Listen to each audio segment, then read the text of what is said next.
Buenos días, mi gente de Rochester, y bienvenido a su Hora Informativa. Mi nombre es Perez y para mí es un verdadero placer poder estar con ustedes en esta mañana. Su Hora Informativa es un programa que les trae información importante que esperamos que los inspire a una mejor calidad de vida para usted y su familia. Cubrimos información sobre los campos de salud, educación, empleo, vivienda y muchos otros temas más que nos afectan como persona y como pueblo. Su Hora Informativa está aquí todos los sábados de 10 a 11 de la mañana y nos alegramos muchísimo de que estén con nosotros aquí en el día de hoy. I was just saying that I'm very happy that people are joining us today, and I'm going to ask you to introduce yourself, to tell us where you're originally from and how long have you been here in Rochester. But yeah, I'm born and raised in Rochester. When my mom had me, I came out blue. I couldn't breathe. And from there, I didn't know who my dad was. Yo no sabía quién fue mi papá hasta los 10 años. Oh, wow. Y una de las primas de mi mamá fue a Puerto Rico, vio a mi papá, dice, mira, tú tienes un hijo ya, y tenía que venir para acá, un examen de sangre, y fue bien raro todo esto, para un niño de 10 años, yo no sabía hablar sobre esas cosas. Yo siempre pensaba, ¿dónde está mi papá? Porque otro niño tiene papá, pero yo no lo tengo. Y también mi mamá, ¿qué madre va a decir a sus hijos 7, 8, 10 años lo que mi historia, lo que pasó de verdad? No, tú no lo vas a hacer, So tuvo tiempo a conocer lo que pasó, la verdad, y es triste, pero hay más de esa historia. No sé si debo ir para más sobre eso, a donde yo puedo llegar a lo que pasó y a donde estoy hoy. Sí. ¿Lo hago? Y dame un momentito, Okay. porque quiero hacer varios comentarios de lo que, primero que nada, gracias por ser tan honesto, ¿verdad? Y compartir claro. eso con la audiencia, porque no todo el mundo quiere hablar de cosas así. Yo soy una persona que toda mi vida me ha dedicado a la niñez, right? I'm an early childhood person. So, lo primero que me vino a la mente, fue el trauma que quizá pasó tu mamá. Porque quedar embarazada a los 16 años, que fuese una situación donde más que estuvieron juntos una sola vez, y ella quedó embarazada y después se fue, era casado con hijos en otro lugar, y hablamos a veces mucho de eso como si fuera normal, oh, that's okay, pero no lo es, especialmente para la persona que lo está sufriendo, porque eso es trauma, y lo que la gente a veces no piensan es que el trauma que estaba pasando tu mamá, tú también lo estabas pasando en el vientre de tu mamá. Porque en el estado emocional que estuviera tu mamá, estuvieras tú también. Y en muchos casos, y me imagino que esto es parte de tu historia, en muchos casos, un bebé que viene al mundo debajo ese tipo de estrés, ¿verdad? De ese estrés o ese trauma muchas veces lo sigue en la vida, ¿verdad? Y ahí es donde hay la diferencia entre niños que son víctimas de ese trauma o niños que deciden, you know what, esto le pasó a mi mamá, esto me ha afectado a mí, pero yo voy a sobrellevar todo eso, right? Like the trauma of your mom, and and I want to say this in English as well. People don't realize. First of all, thank you, right, for sharing your story, because you started out really strong. I was like, whoa, but for you, wake them up. Yeah, but wake for you to, to share that with the public that don't know you, right? I don't know you either. I'm getting to know you.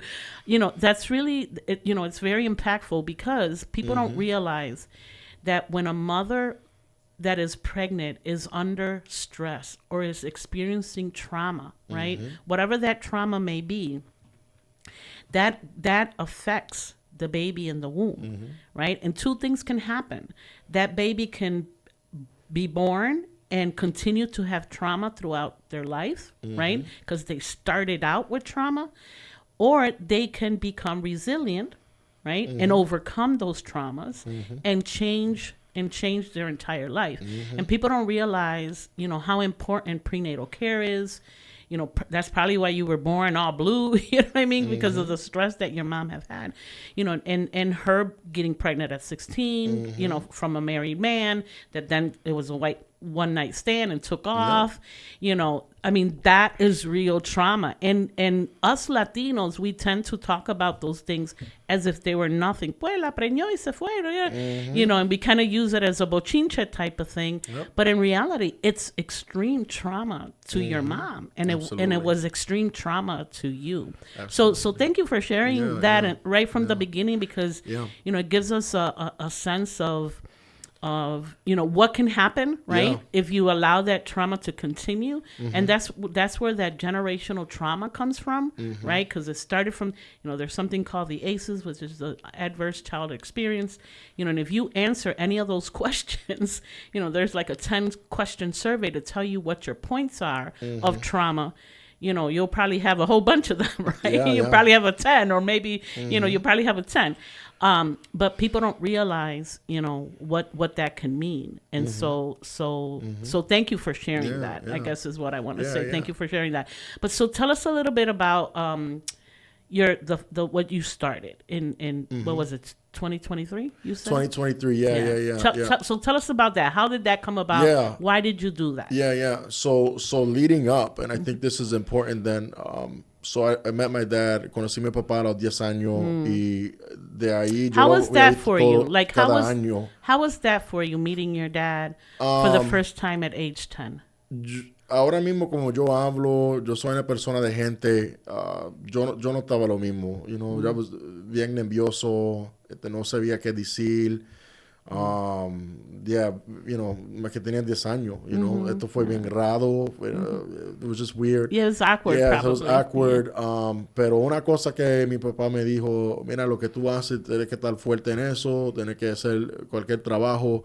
Él puso esa semilla dentro de mí y siempre me dijo eso. Pero también me estaba enseñando tal con muchas mujeres, me estaba enseñando la misma cosa. Y para mí, yo creía, yo veía películas, veía la música y todo eso. Yo empecé a hacer la misma cosa como mi papá, you know. ¿Te convertiste en un mujeriego? Unfortunately, pero uno cree que eso es bueno, eso, you know, está bien. Y mi mamá iba para la iglesia y yo sabía que fue mal, pero yo no quería parar, you know? Yo no, mi corazón fue más con las mujeres que con Dios. Fue así por un tiempo, pero fue más cosas. Yo estaba, después de los juventud, yo estaba bebiendo y guiando. Yo estaba, usé droga. Yo hacía muchas cosas, muchos pecados, muchas mal, you know, mi vida. Después de ahí, yo sabía que fue mal. Y yo digo, yo necesito ayuda, pero yo no puedo preguntarle a alguien por ayuda. No me sentía cómodo. You know, después mi mamá iba para la iglesia, la gente fueron, you know, they're real nice, pero humilde, pero nobody knew how to get deeper in. Nobody knew how to, like, hey, what's bothering you? What's going on? Not a lot of that. It was good at a service, but not out. Like, how do you talk to somebody? So I didn't experience that. Very few people would buy me food that were Christian or nice or how you doing, pero nothing deeper, not usually. But and then all of a sudden, and my mom would give out gospel cards about God and Jesus through Clinton years ago when I was a kid, and I hated it. I didn't like it. I didn't like doing that, you know. But as I grew up, and then I stopped. And as I grew up, at 24 years old, something happened on Clinton Avenue at Flamboyanes, the high rise. I was 24 for 6 months. Por 6 meses yo estaba bebiendo los fines de semana, viernes y sábado por la noche, pero bebía Henny, Grey Goose, todas esas cosas. Pero you're a binge drinker. Binge drinker, pero algo pasó. Por 6 meses, los 24, yo no podía emborracharme. Y yo dije, algo está pasando. So the liquor wasn't making the same effect. El licor no te estaba afectando de la misma manera. No. Y yo trataba de beber a tener un fun time. Después yo estaba con muchas mujeres. Y también con eso, por esos 6 meses, algo raro estaba pasando.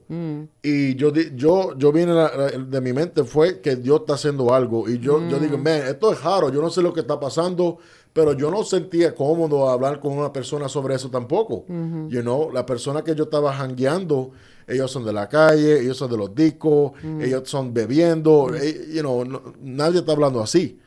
Y yo sabía que Dios estaba haciendo algo. Y fue la Clinton allá y el flamboyante. Y yo estaba haciendo seguridad, eso hace 16 años atrás. Yo dije, man, yo sé que yo estoy fallando a Dios, yo sé que yo no estoy haciendo bien, yo estoy con muchas mujeres. Y yo pensaba, man, yo tengo primos o tíos que tienen hijos y no están criando sus hijos. Y está con diferentes mujeres y tienen diferentes edades. Y yo digo, man, pero cuando una persona se va a convertir en un hombre, estar fiel con la mujer que se casó, también con nuestros hijos, criarlo. Y yo sentía que dentro de mí, que Dios me estaba diciendo en mi mente, cuando tú me sirves a mí. Y yo digo, wow. Y yo dije, Dios, tú sabes que yo perdóname, ayúdame. Y de ahí de los flamboyantes, man, yo sentía un poder hasta los huesos. Yo sentía la presencia de Dios. Yo sentía de la cabeza, de los pies, yo sentía un poder que me tocó y yo sé que fue Dios. De ahí yo digo, ok, Dios, yo voy a hacer la vida en su manera y yo voy a dejar con las mujeres, del bebiendo, de los discos, de todas esas cosas. Y sí, yo empecé así. Después había un pastor que se bajó del ministerio y yo estaba con él y él me dice, man, tú sabes que Dios te tocó y esto es por qué. Y me dice el Evangelio de Cristo que sí, tú estabas haciendo mal, tú hiciste mal, persona te hizo mal a ti, son pecados, pero tú necesitas el perdón de Dios, lo que hizo Él en la cruz. Él te ama, Jesús vino y se convirtió a su pecado en la cruz. Y cuando tú recibes a Cristo, con el perdón de Dios. Y ese mensaje me cambió mi mente, me cambió mi corazón, que Dios me ama a mí. Que murió por mi pecado, mi mal, que yo tengo una nueva vida dentro de Él. Y desde los 16 años estoy caminando en esa nueva vida. Y de ahí empezó. Yo rápidamente, cuando eso por esa semana, yo estaba hablando a la gente. Y dice, mira, tú sabes cómo yo estaba. Yo cogí el perdón de Dios. Dios me está cambiando. Jesús me ama, Dios me ama, te ama a ti también. Yo empecé rapidito, diciendo a la persona, y de 16 años, alguna persona dijo, eso es más que un poquito, eso se va a ir. Eso se va a ir, eso se le quita. 16 años, yo tenía 24, el mes que viene me cumplo 40, y todavía estoy en el camino. De ahí empezó yo a ir para la iglesia, y yo hablaba con gente a veces. Después yo vine, en la iglesia yo hice muchas de las cosas de ministerio, guiando a la guagua, diácono, enseñando la Biblia. Fue una iglesia pequeña y yo no sabía cómo decir que no, pero lo que pasó fue, yo dejé hablar a la persona afuera de la iglesia de Cristo. Yo estaba más que, mi cabeza estaba más que en el building, en la iglesia, pero la gente de afuera, yo no estaba haciendo mucho como yo empezaba. Después, Dios me convirtió a mí. Yo fui pastor de jóvenes, líder de hombres, diferentes cosas. Dios me estaba subiendo, enseñando, yendo para la escuela, diferentes cosas, estudiando. Y, pero después, hace como 8 años que Dios me estaba enseñando, yo quiero que tú te enfocas en lo que está perdido, y después Dios usó otro ministerio que se llama Rescue and Revive, y cuando ese predicador vino y me estaba diciendo, predicó una palabra y me dice, mira, tú tienes que enfocarte en lo que está afuera, la persona que está afuera, que no está en la iglesia. Y yo sentía que Dios me estaba llamando otra vez a hacer, mira, vete, sale y hace eso. De ahí yo estaba ayudándolo a él y otros ministerios como Open Door, Father's Heart Ministry, que tiene una guagua que da comida por la ciudad de Rochester. Después, cuando vino el virus, ahí empezó, todo se acabó. Wakem-Up Ministries empezó. Cuando vino COVID. Empezó de Wakem-Up YouTube videos. Empezó de video. Porque todo paró. Después de ahí, yo hablé con una persona y lo que yo estaba ayudando. Y dice, Dios me está dando una visión a estar permanently outside, focusing every day with the lost, with people on the streets. Y de ahí, me dice, mira, el pastor y todo me está diciendo, ok, sabemos que Dios te está llamando, y esto es bueno, pero tú tienes que ser your own 501c3 non-profit. So de ahí empezó el Wakem-Up Ministry de non-profit, y personas que creyeron en la visión me estaba diciendo, aquí está el dinero a empezar todo eso. So de ahí estaba pensando 2023. Empezamos por la calle de la Clinton, caminando, también el RTS Station, la persona coge la guagua. También vamos para Skyview Apartments, esos son apartamentos de low income housing, y hacemos, damos comida y damos estudio bíblico ahí de gratis también. Acá por la Clinton, ahora mismo hay otro hombre que está conmigo que ella está caminando la calle completamente. Vamos cada lunes de las 9:30 hasta las 12 por el Upper Frost North Clinton hasta la Norton, y después regresamos para atrás. Damos comida a la persona, oramos por ellos. También si necesita ir para Helio, para Detox o Shelter, nosotros le decimos, mira, tú tienes que hacerlo. Estamos haciendo todas esas cosas. Y hay personas que cambiaron sobre de eso también, y voy a dejar eso por ahora. Yeah. So you had a calling, no doubt about it. It sounds like a very profound one, right? That was literally tormenting you, right? Because you were doing things that was not the path for you, but you were doing it, and God really spoke to you to the point where you changed your entire life. And it's interesting because my brother is a pastor, and he has shared that when he really decided to give himself to God, his change was immediately. Like his wife, he says, my wife noticed that my change was immediate. And it sounds like something similar happened to you, right? Where once you received it, you change quickly. So it's interesting because I think one of my critique, I guess I could say, about certain churches is that they concentrate on their congregation. They don't go beyond those four walls, and so the fact that, God spoke to you and said, and then confirmed it, right, with other people, that you need to be out in the street talking to people because, you've lived it, right? Whatever it is that they're going through, you've lived it, you've done it. So you can speak to your own experience, and the fact that you've stayed in this trajectory for 16 years, that's wonderful, right? It's not something that was a fade. It wasn't something, for a little bit or whatever, but you've made it part of who you are today. Like it's the work that you do every day, right? And so that's very important.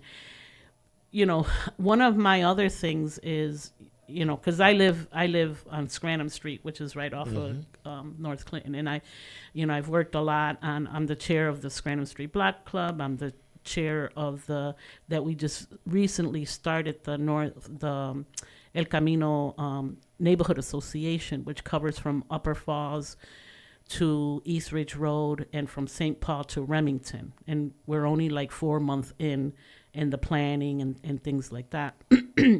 And one of the things that sometimes, I hear people say, we're doing this, we're doing that, we're out there, this and that and the other, and that's fine. I'm not against anybody giving people food or giving people clothes or whatever it is that they need, right?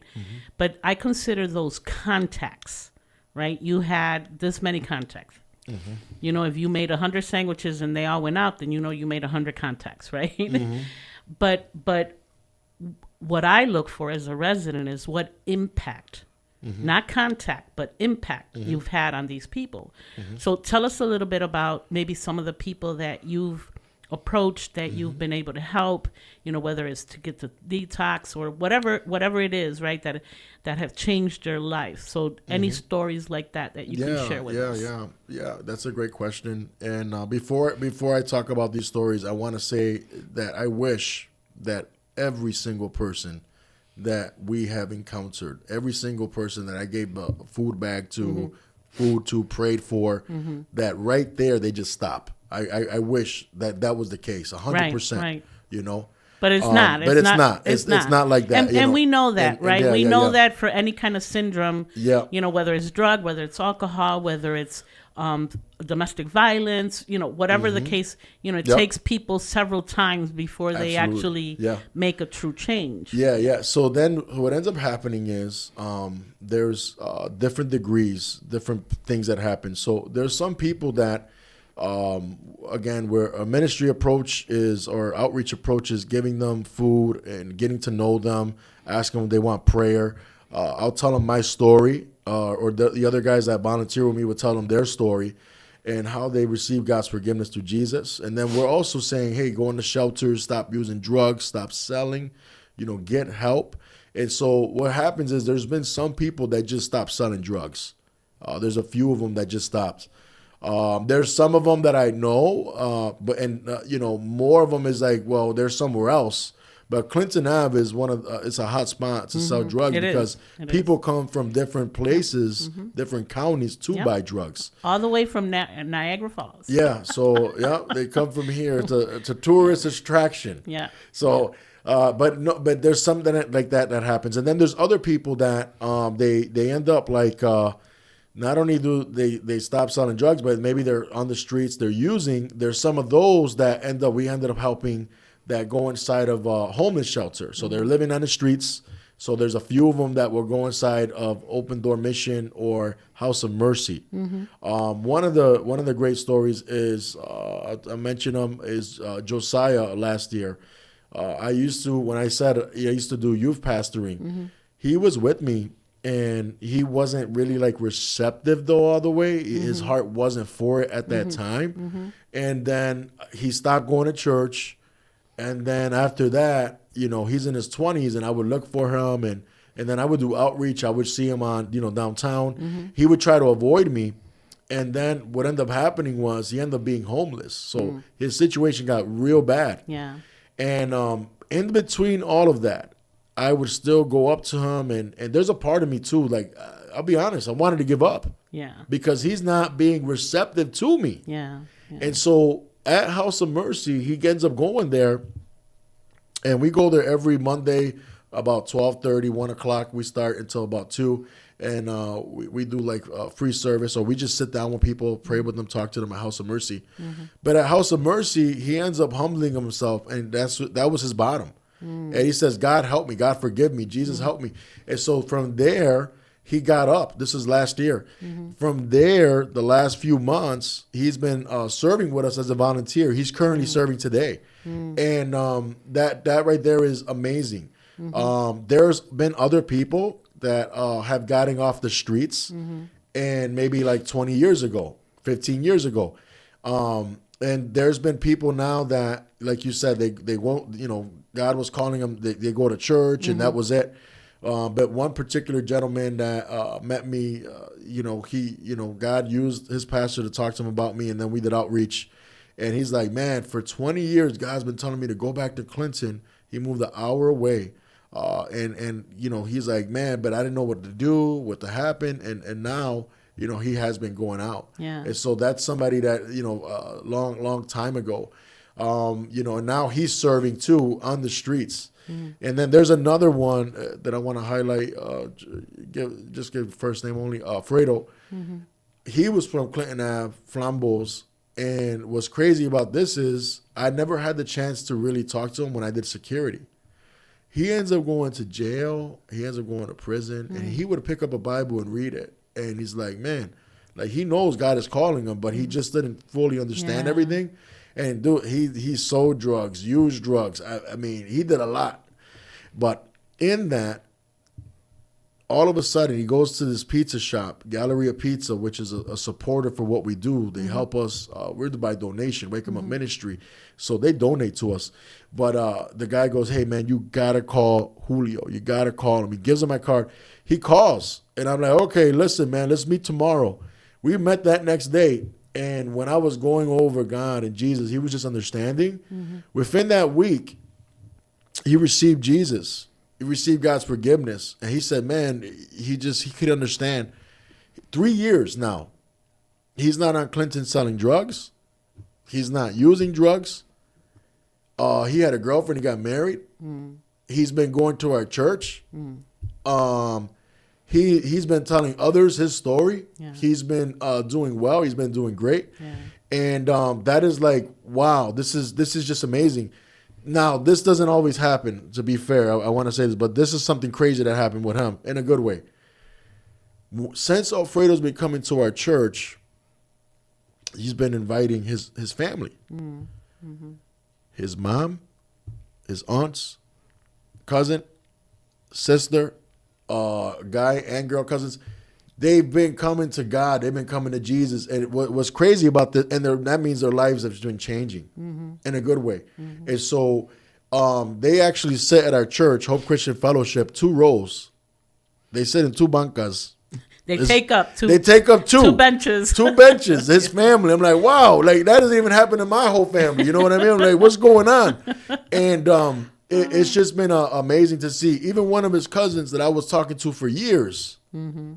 Then he finally talked to him, and God used all that, and now he's off the streets. He's off selling, using, and so those are some positive and some good things that people need to know. Yeah. And then there's been people too that I do jail ministry every Friday through Good News Jail Ministry, and over there's been some of them. You know, there's some of them that playing games. Right? They're looking for God because everything's bad. Yeah. But then there's a few that when they do go out, they've changed. Yeah. You know, they got off the streets. Now they're working the job. Now they're just staying out the way. Mm-hmm. And so all of these things are good things, you know. And my thing is always too is in 2 fronts. Where is the rest of the church to do the outreach? Mm-hmm. And the number 2 is why doesn't the media show the good? Mm-hmm. You know, and it's like, man, this doesn't make sense that there's more. But it's like, why don't they show this good information? And then I even try to tell them too, look, hey, this is my story. And, you know, when I talk to a news 8, 10 or whatever on the streets, they're intrigued. They're like, wow, this is amazing. Like, you know, but when it goes to their newsroom, it doesn't go anywhere. It doesn't go anywhere. And then I'm using, hey, I'm Puerto Rican. I started this, outreach from the inner city. I grew up off of J Street. They're like, wow. And it's like, but if I did something wrong, if I shot somebody, if I did, you know, then you put somebody in the news for that. And you make a good point. We don't often toot our own horns. We don't often share the positive, you know, because people talk. Like I said, I live on you know, right off of North Clinton Avenue. You know, I was one of those people that had to really advocate for speed bumps on my street, which is hard to get. You know, we had to wait almost 3 years, but I was consistent and persistent about it. There you go. Because, like you said, people would come from all over, and my street just happens to run from Clinton all the way to St. Paul. So people would come from 104, they would come from 590, and then they would circle on my street all that area until they found whatever it was that they were looking for. So once they would get it on Clinton, they would zoom down my street, and it became very, very dangerous. Sure. So and at one point we did a study with the police department, and they did a detail, and that's how we found out that people were coming as far as Niagara Falls just to buy drugs. So the issue is there, you know, and that's one of the reasons why I became very involved in my area, in my neighborhood, because, you know, the open air market it's crazy, right? And some things have gotten better. You know, there's still a lot more work to be done, obviously. But you know, the point that I wanted to make though was that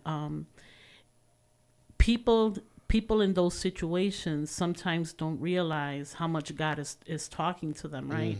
Because even you and your friend, right, that something was different, something was happening, you know, and you couldn't understand what it was. You know, the alcohol wasn't making the same effect that it used to, right? And the same thing happens with drugs, you know.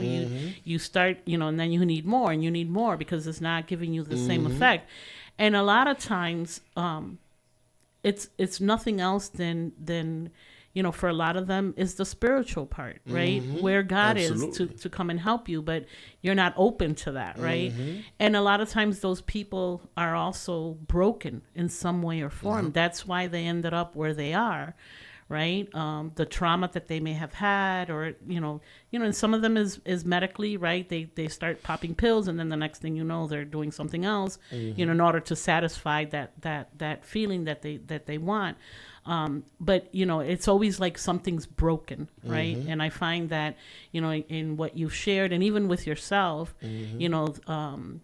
God fixed it. Right. Yep. For other people, it may be other things, right? It may not necessarily be a spiritual, but I think when it is spiritual, it's much greater. It's more profound, more, you just start seeing more clearly of your life and what you're here for, and even going back to your mother's story that she tried to abort you 3 times. That wasn't the plan that God had for absolutely. you. Definitely not the plan that he had for you. So from the very beginning, I feel, in your story, and I hope you don't mind that I give my opinion, right, of what I'm understanding of your story, is that God protected you even from the womb, because he did not allow 100%. Those 3 abortions to happen, which I'm sure was something that your mom really didn't want to do anyways, but in desperation didn't know what 16. To do, right? At 16 and being already in the church with a grumpy father, she probably felt that was the best solution for her, but God had a plan for you, Julio. God was looking out from you from the very womb, 100%, so 100%. And that's why you're here today talking about your experience and the impact that you're having in your own community. Yeah. One guy that I want to share, this is crazy. Like, most of the times I'm kind, loving. I always lead with kindness. There's sometimes we need, it's called tough love, and there was one guy for last year for maybe like 6 months, and he would be outside the placita on Clinton, and with all the guys there hanging out. And across the street. Across the street, across the street, and what happened was we would give him food and ask him to pray. He would say no, and sometimes he would, and then, a lot of times on drugs, he's like, he's just hung over, And one day, I just sensed in me, like, God is telling me, hey, this is the way I want you to talk to him. And this is what I did. I said, listen, you have to make a choice. You're either going to die off the drugs, or you're going to turn to God. You're going to turn to Jesus for help and get off. And I was just firm. So, and I walk away. And even me, I did it even more firm than that. And in my mind, I'm like, God, did I do this the right way? Like, man, I came at him real strong. And then I left him. He ended up, this is what happened to him, and he tells me his mind, he thought about it. He's like, who does this guy think he is talking to me like this? And then he said he heard a voice in his mind said, be quiet and listen. That's what the voice said. Then he goes and says he started using drugs, K2 and heroin. He said he started looking at everybody. He said it looked faked. He said he didn't enjoy it.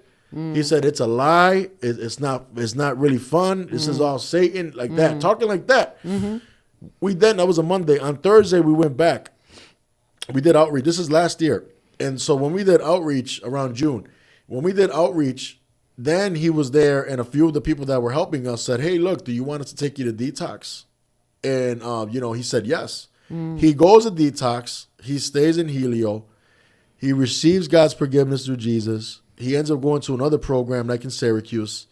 He's stopped using drugs, stopped selling drugs, stopped being on the streets. He lives far away now. He's doing better, and I seen them last month, and and I was able to see him in person with the pastor over there. And I just hugged him, and I just start crying. And I'm like, man, this is like, thank God he changed. And he's just saying thank you. He's just saying thank you, and that's what it's about. And it takes time. It takes time with some people, and not giving up, just being persistent, like you said, for the speed bumps. You got to keep being persistent with people. Consistent and persistent. It's interesting because I have obviously I wasn't out there trying to reach anybody. I just wanted them away from my house and away from my street and away from my neighborhood. But there was a young lady once, because when they would park, because sometimes they couldn't wait to leave the area to shoot up or whatever. Sure. And so they would park. They would literally park on my street to do that kind of stuff. And I remember a Caucasian young lady parked in front of my house, and she was shooting up. And so I actually went up to the car, because it got to the point where I wasn't even afraid anymore. I'm just going to approach these people. They need to get out of here.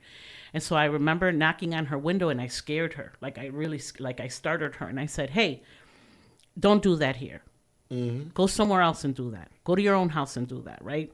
So she quickly, she was really nervous. She drove off. Right.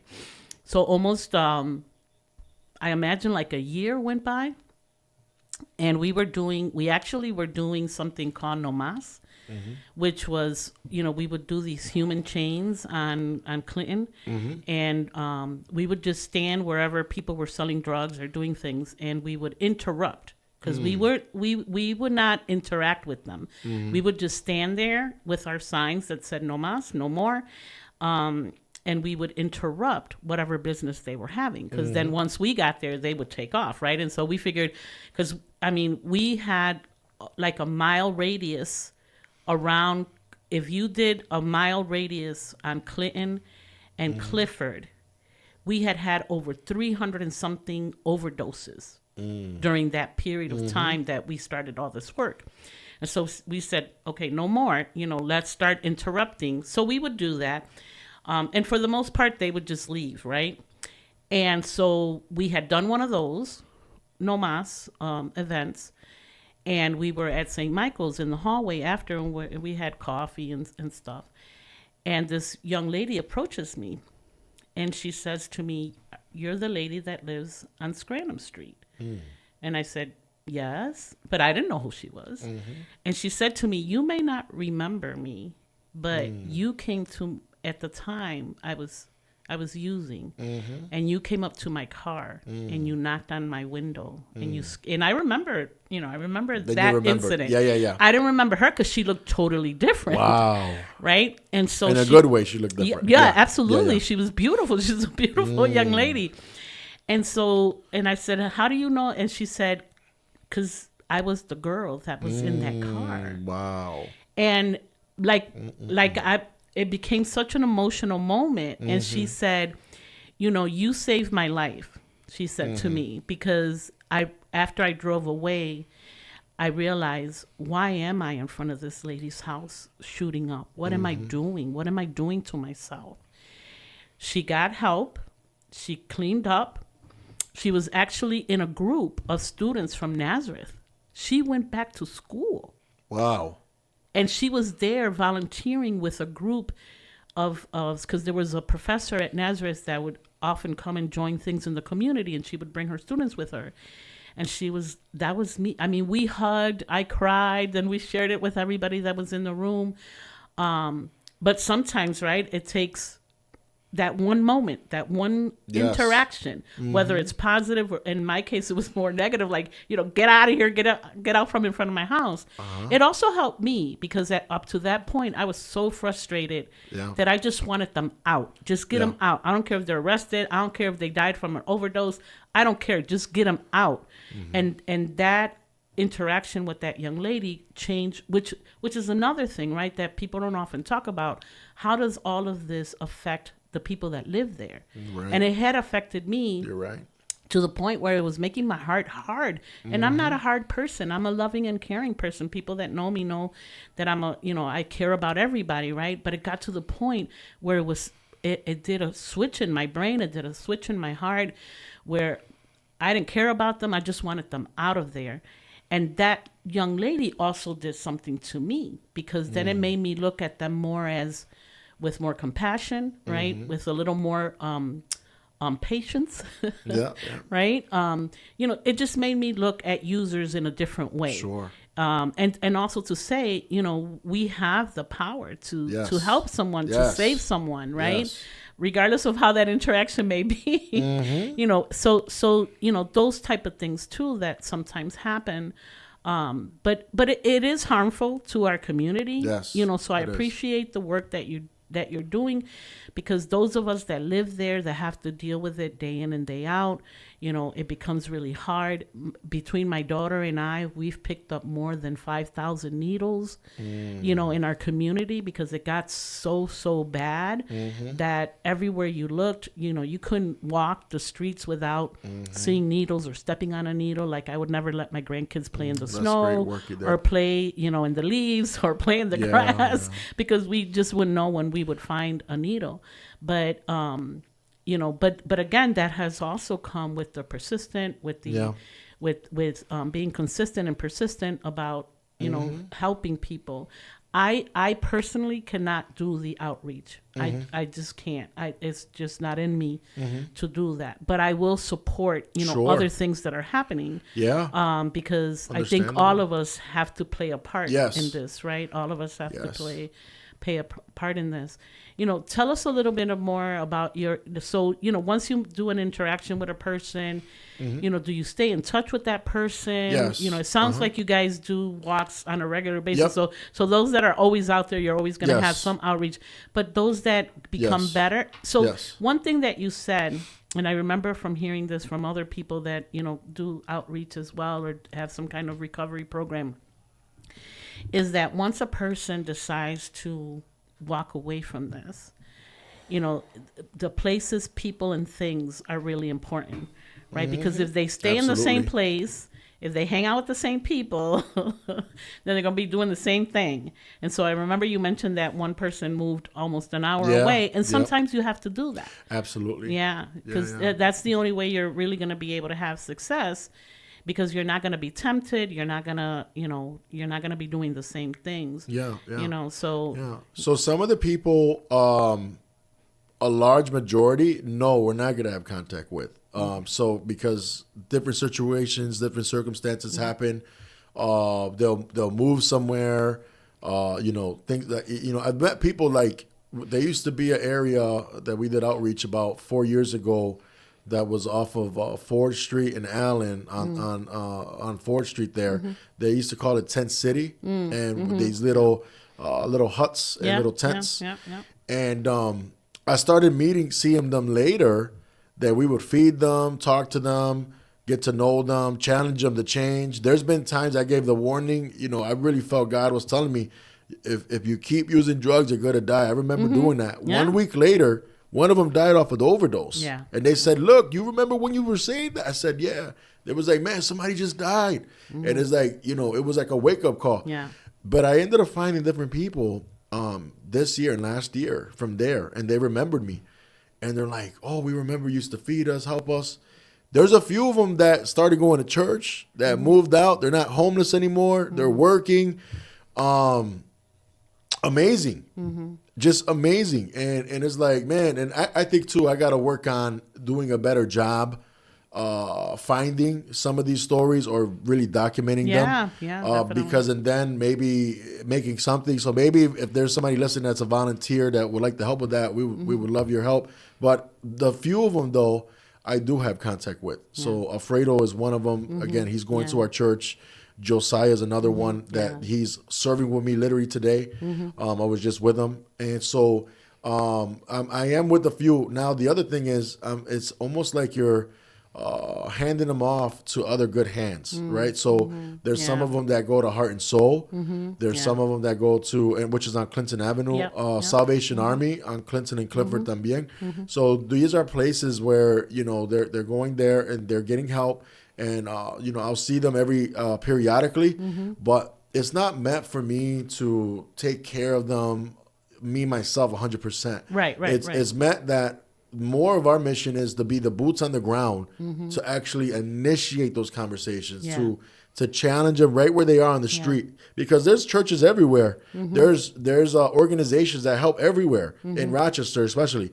The issue is there's not enough of us just consistently reaching them. You know, there's just a handful, you know, even other organizations. So that's the main thing. You know? I think also a difference, because again, I live right there, so I see what happens. You know, a lot of places just come and give food and give, you know, clothing or toiletries and things like that.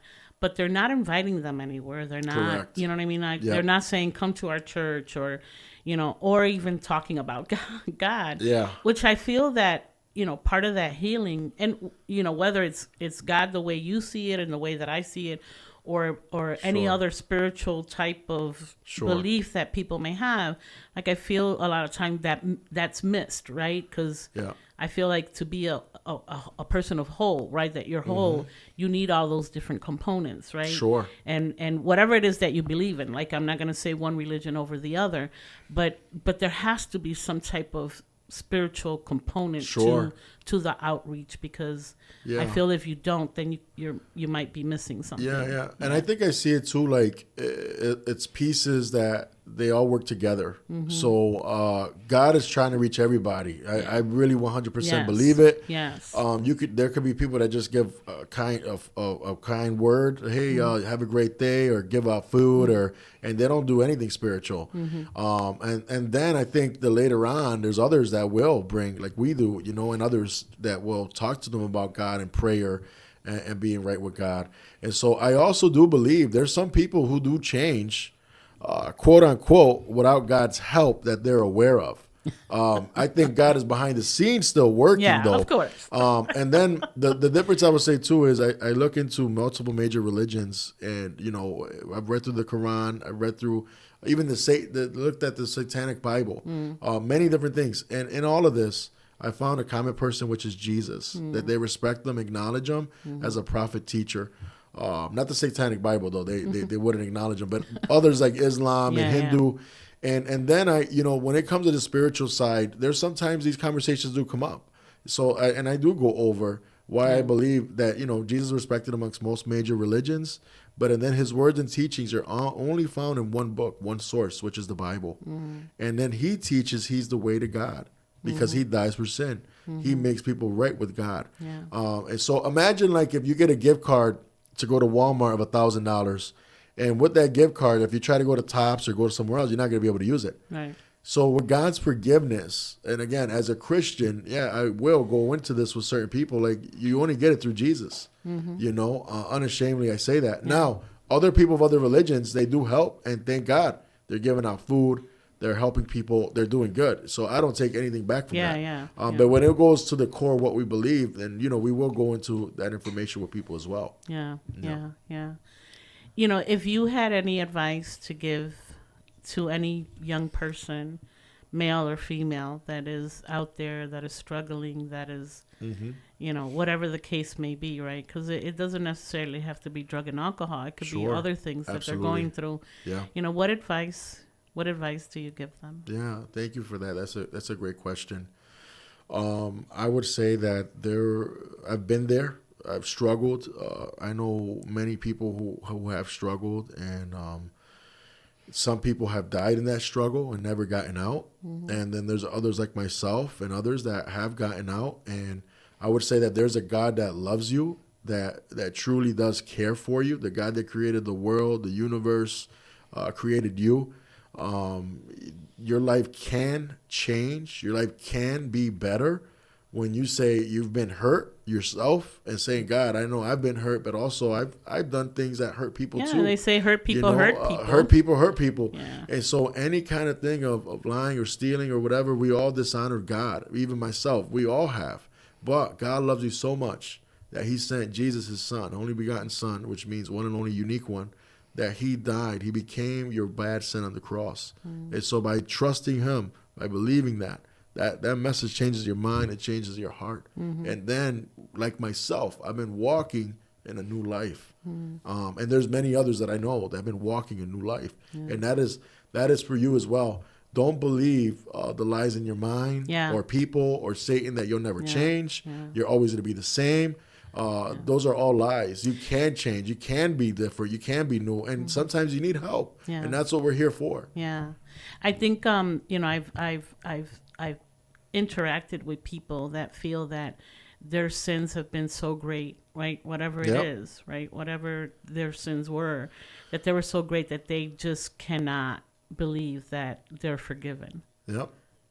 And I would say this, So I've read through the whole Bible myself, and I challenge people. There was a guy that when I did jail ministry, he got put in for murder somewhere else, but he was in our county jail for something else. But he says, listen, I did this in Puerto Rico. He was like, would God forgive me? This is horrible. And I said, listen, I know a guy right now that did 30 years. He did murder, and I'll shout him out, Ishmael. And with him, he received God's forgiveness after a week of that. And he's been walking with God ever since. And now he's been out 6 years. And he got off parole. He got married. He's forgiven by God. He's never murdered again. So God forgave him. Also in the Bible, you got Saul, who used to kill Christians, who used to put them in jail. And he had an encounter with God, and God forgave him. And if God could forgive someone like that, he could forgive you. He could forgive me. Yeah. And also forgive yourself, right? Like people that are going through situations like that, they also have to forgive themselves because, that's part of opening up, right? To allow other things to come in. Yeah. So, wow. It's amazing, first of all, the work that you're doing. I congratulate you that you've been in this journey for 16 years. Yes. That you're actually out there trying to help others. I like your approach that you're honest and open and straightforward, because people need to hear that, right? People need to hear that. Real stories. People really need to hear, listen, if you continue down this path, you're most likely to die. And we don't want people to die. We don't want our numbers to show that, we have so many people that die of overdose or whatever the case may be. So, I congratulate you. I do want to ask if people wanted to help you in some way, like you are a non-for-profit. So, if people wanted to give donations or volunteer, how can they contact you and how can they do that? Yeah, I appreciate asking that. So we're a 501c3 nonprofit. It's called Wakem-Up Ministry, and it's wakeemupministry.org. So and it's like wake them up, right? It's wake them up. It's crazy. I would sometimes go to a church or something. I'll say wake them up, and I'll say it real loud. And my kids at home sometimes I'll say wake them up, wake up, we gotta go. And so I don't do it all the time anymore. But WAKEM. Wakem, we spelled it like that on purpose so that it is different. And then UP and then ministry.org. And so it's wakeemupministry.org. We accept financial donations. We accept food donations. And we're doing outreach every week. So we're doing that. There's different people that help. There's some people who could, go on the streets or walk. And then there's other people that they just give donations. Right, they're behind the scenes. They're behind the scenes, and all of it is needed. We do need, for right now, we don't have all the financial support to do it, but we do need help with video editing and video recording because we actually want to work on recording some of the interactions we're having with people. So those are things that we're looking to do too. So maybe somebody You're looking has for skills, somebody to experience skills though. Right, the outcomes of somebody that can help. Maybe how do we do, because I never seen something like that. Like that's just all the success or of the people that have been changing. Maybe I don't know, coming up with a special brochure or parts on a website, I don't know, but somebody that has an idea with that, maybe we could talk as well. Cool. And get that working. Nice. Julio, I'd like to end the show by asking if there's a phrase or a saying that you grew up with that still resonates with you today. Do you have one? Yeah, I do. So I do remember a lot of Bible talk growing up, and one of the ones that always resonates with me is, and maybe you would know it, especially if you ever went to church. Anybody, John 3:16, for God so loved the world that He gave His only begotten Son, so that whoever would believe in Him would have everlasting life and shall not perish. So God loves the world, everybody in the world, and He gave Jesus, which is a one and only, begotten means in Greek, one and only unique one. And because He never sinned, never did any wrong, and He gave Him so that when we trust what He did, we put faith, which is trust, confidence, that He did that for us so that we could be forgiven by God and have everlasting life, being right standing with God. And I believe that through that, we'll create the right living that we're looking for. Yeah. Beautiful message, beautiful story. Again, I congratulate you on the work that you're doing, and I wish you the best success. Thank you. Yeah. Gracias a todos por acompañarnos en esta mañana. Lo esperamos nuevamente el próximo sábado de 10 a 11 de la mañana en Poder 97.1 FM, la única estación latina con dueños y operados por latinos. Por la comunidad, para la comunidad. Esto ha sido su hora informativa, trayendo la información importante que esperamos que los inspire a una mejor calidad de vida. Que pasen una linda semana. Hasta la próxima, mi gente. Have a good day, everybody.